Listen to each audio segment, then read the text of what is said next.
Joanna, we are thrilled to have you join us today, and I know a lot of our viewers have questions about artificial intelligence, and we're going to dive into some of those topics in a moment. But first, you are a very faithful follower of Jesus, who is very much in love with the Bible and the God of the universe. Tell us how you came to follow Jesus and when that all started to happen for you. Okay, I accepted Christ first year in university. I started going to church in the end of high school. Not that I was interested in Jesus, but I needed a community as a teenager. Yeah. And I didn't know I was not a Christian because I was seeking the community, not Christ.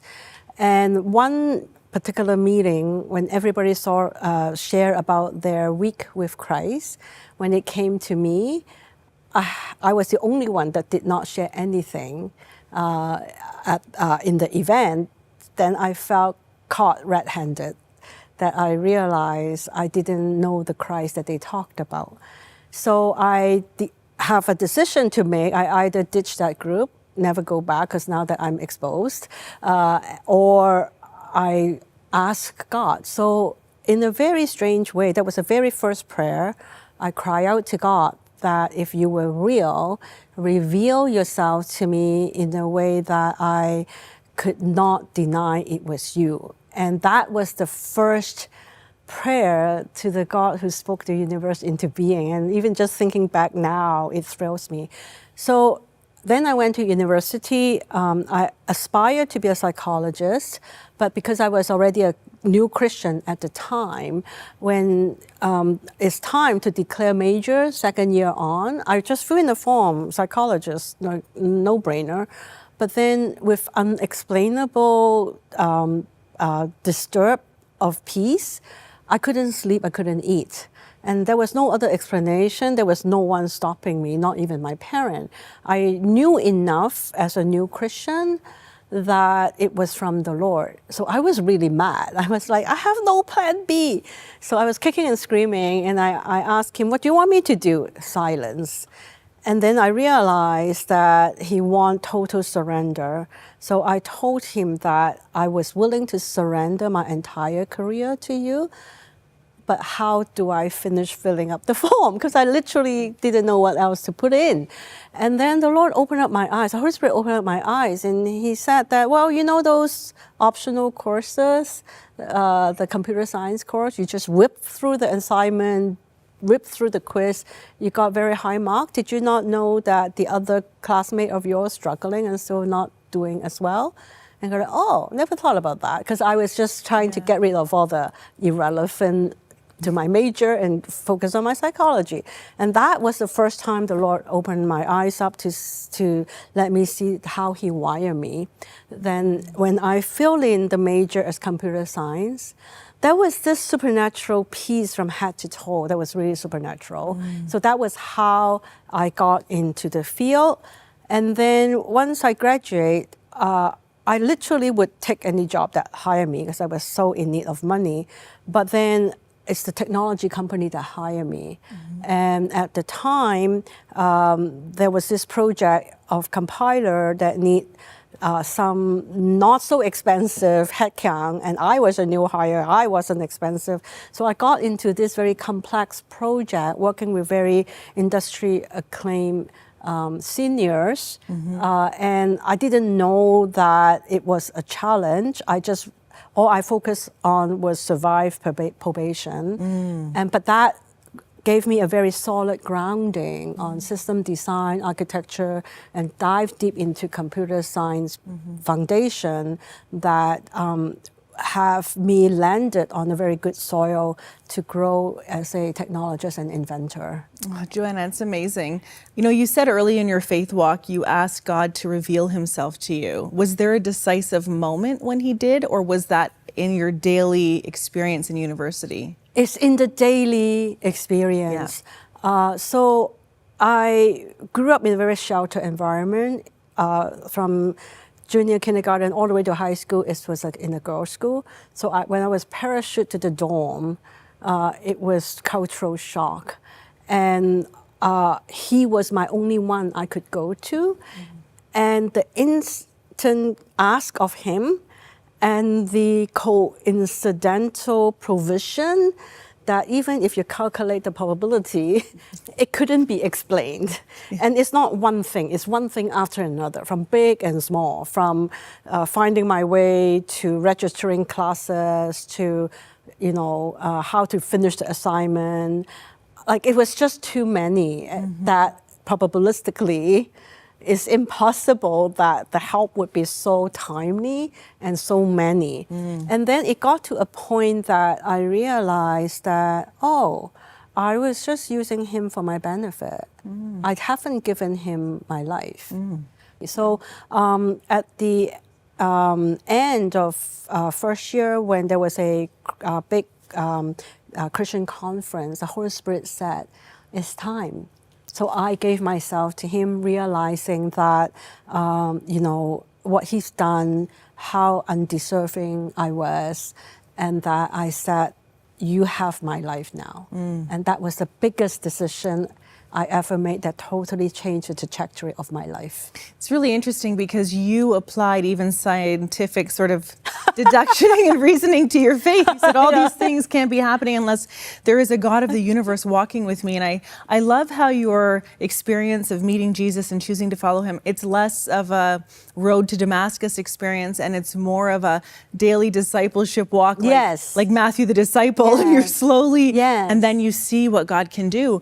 And he calls you into this field of technology and you end up coming out of university with that degree and working, as you said, in an organization, and then eventually you're at IBM and you become, you receive this title of Master Inventor, which is incredible because you actually then end up determining the path and trajectory of the innovation at IBM. Yes. So what were some of the topics that you started to spearhead and work on? So my first set of patents was in the early days of internet to buy and sell. So a lot of the patents has to do with mobile commerce, in doing transaction in SMS messages. So that was the first set. Then after mobile commerce, and I have done a lot of work through cybersecurity, Internet of Things. And then I think the last set of patents were on AI. The most notable one, which is yet to be implemented, was to integrate different intelligence into a semantic thinking. So for example, like if you hear the sound of an alarm and visually you see smoke, and then if the device is also the carbon monoxide device also send you a signal, then you integrate it and say run out of the house. So that kind of multi-intelligence model integration into triggering the semantic relevant action was the last set of patents that I've done. Can you talk to us about defining AI in our lives day to day? What does it look like? Because it's already in use in many places. Yes. So there are three category of AI. One is called symbolic AI, which is representing accurate model and symbol of the physical world. And those are very expensive to do, so you don't see a lot of that. Then what we see the most is statistical AI, which is normal distribution of things, neural network. The statistical model is what we see manifest in ChatGPT with large language model. And then the third type of AI is subsymbolic model, which is given a set of data, you observe a set of patterns, right? And so artificial intelligence basically is to, there's a term called the ground truth, which is to derive the analysis and the insight from the data that are not obvious to human. The definition then is artificial intelligence is the computing capability to do things that human usually do with higher form of cognition, such as perceiving, talking and communicating, calculating, and reasoning. However, what you notice is that in those verbs, there is no empathizing, there's no discerning, because it's hard to digitize that kind of things that require a deeper inner being of man. And I think that speaks to where you feel called right now, something that you've described as your Esther moment. You're no longer with IBM, and you've started a new innovation company focused on technologies and AI. You're also mentoring young people, Gen Z, with a Kingdom of Earth organization that you've started. It's incredible. So young people in the technology realm. What are you hopeful about in doing the work you're doing today as you face the reality that AI can be very unsafe if there's no guardrails on it? Right. The Esther moment is for the years of experience and for whatever is so-called accomplishment is to position me to do three things. To call out the deception, the lies that stand against the mind of Christ. So that's number one. Number two is to guard his truth. His truth of how man was created in his image, that man is a spirit in the body that has a soul, and the soul includes the mind, the will, and the emotion. And guarding that is very, very critical because there is a trend of AI with a presumption that man's brain is equivalent to a computer, and therefore you have all this agenda, but you have to demean the sanity of man to think that way, and that's the guarding of the truth. And then, the third part is to build something as an alternative. Anywhere there is darkness, and the verse that the Holy Spirit gave me is Isaiah 60, verse 2. Thick darkness is over the people, which is a general description of the digital realm today, where the digital realm today, the currency is attention. And it gives the physical world the currency that make the big tech so rich. But yet there is a spiritual realm consequence that by making this big tech exploit people's attention, it's in the spiritual realm, the thief kill, steal, and destroy our identity and purpose. So my hope in the project that I'm working on, instead of pursuing artificial superintelligence, which really demean the holiness in us, that man is created in God's image, that I wanted to change the currency of the digital realm, that instead of stealing or exploiting people's attention for money, I want the digital. I want to create a digital reality that it can add value to men, and to leverage the technology of AI to create an augmented cognition.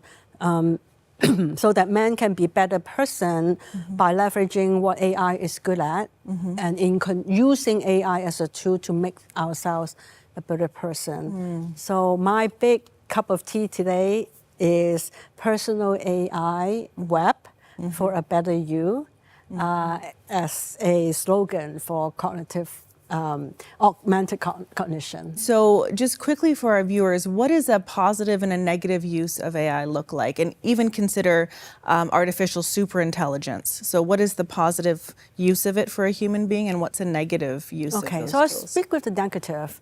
If you give control over to AI, instead of using it as a tool under your control, then many negative things can happen. So there's driverless car, and the industry in insurance was talking about who's in charge, and the maker of the car tend to say, well, it's the self-driverless car that was in charge. And I say, that's very lame because someone, a human being, designed it. That person should be in charge.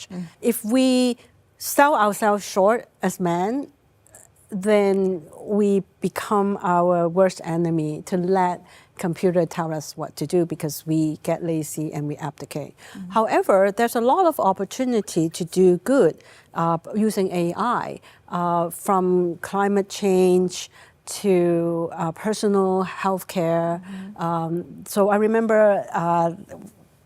there was one project that I was involved in that is very unforgettable, which is to use the AI model to study your genotype and correlate the cancer drug that you have, so that instead of just giving you a cancer drug because you have breast cancer without further insight, it would try to find the correlation between your genotype and the type of cancer drug that would more statistically effective for your genotype. And that correlation in the AI model could save life.